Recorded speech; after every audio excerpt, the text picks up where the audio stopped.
Il est désormais difficile d'y échapper. La lecture numérique investit les magasins depuis sa mise sur le marché en 2008, mais les Yvelinois ont encore du mal à lire du virtuel. Je ne me suis pas habitué. J'ai essayé de me forcer à m'habituer, mais zéro, j'arrive pas. Moi, quand je lis, il me faut du papier, il me faut un bouquin. Ce qui me plaît, c'est d'avoir l'objet en main.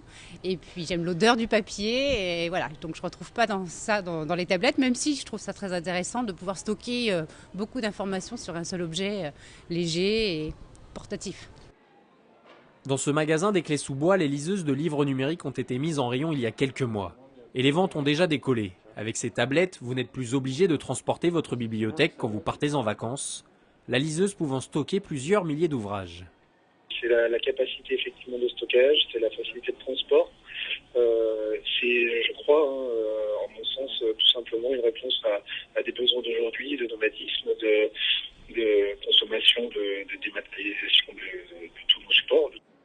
Selon un baromètre d'OpinionWay de novembre 2012, le nombre d'e-lecteurs en France a plus que doublé en 6 mois et représente désormais 14% des 15 ans et plus. Pourtant, le marché français du livre numérique, estimé à 20 millions d'euros, est noyé dans les 4 milliards d'euros de la forme papier, malgré des œuvres moins coûteuses.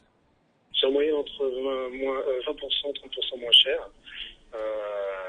Donc c'est pour ça que c'est un intérêt aussi économique pour les gros lecteurs. Pour obtenir vos livres favoris, il vous faudra débourser entre 80 et 150 euros.